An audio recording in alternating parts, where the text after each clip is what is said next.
Hey, what's up everybody? Jason again, and today we're going to show you how to build a custom flag just like this. So let's get to it. All right, so what we want to do first, I use a single union. So we just take a big piece of wood there, and we're going to trace our union's shape onto the single piece of wood so we get the size so we know what to cut. So right here, as you can see, I put the union down and I traced it with a pencil, and then we're gonna cut it out. All right, now we got everything cut. We're gonna sand it down. Got the Ryobi sander, palm sander, it's nice. I used to have a corded one. This one's much better. It can go outside with me. You can go anywhere. I hated the cord, as most of you probably know. So now we're gonna sand down these pieces that we've cut. There you go, sand it down. I just have an 80 grit on here. You can do whatever grit, you just want it smooth. So when you torch it, it's good. And then when you put the stain on, it doesn't get caught in any splinters, or lets the wood soak up the stain real nice. So we're gonna sand everything down, and then we'll do the next step.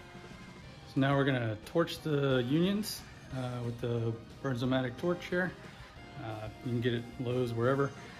I just feel it works the best here. When you do torch your strips and your union, make sure you do it obviously in a ventilated area, but in an area where the wind's not gonna mess up your flame. So here we go.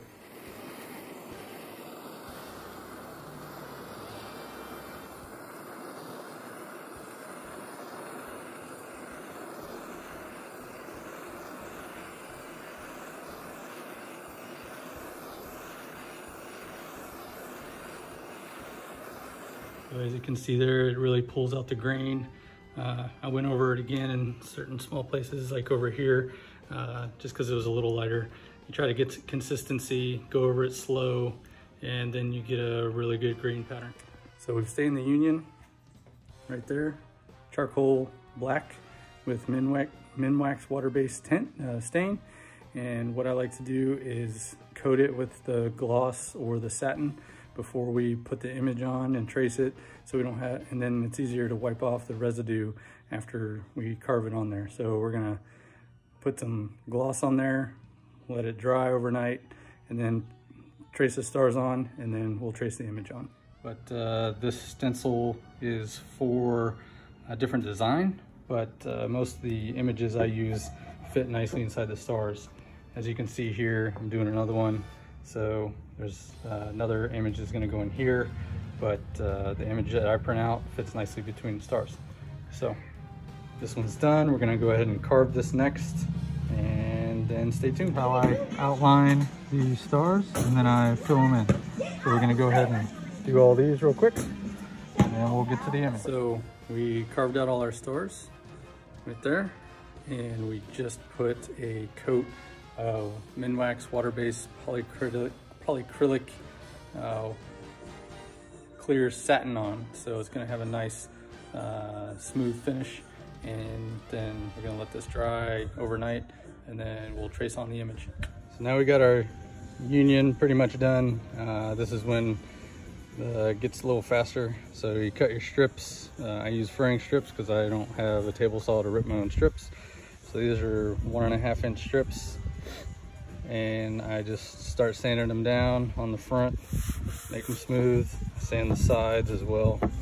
And then this one we're gonna torch the whole thing, but I still sand the ends.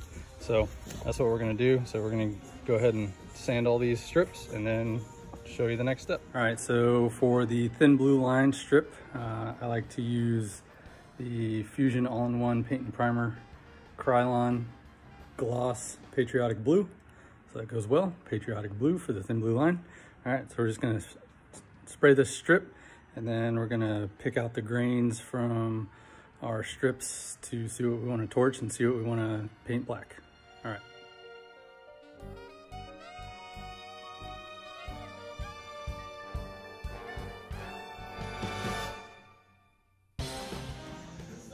All right, so now we've stained our strips. We flipped it over on the back. We put it against our jig here. I'll show you that in a second. Now we're gonna cut the strips usually 18.5, 19 inches. Four strips on the back. You want to make sure at least one of the strips covers the single union and the additional strips. So I'll show you that here in a second. Here we have the flag upside down. Make sure you know that the stars are going to be right side up. I know that because I put my brand on the right side up. So we have this jig.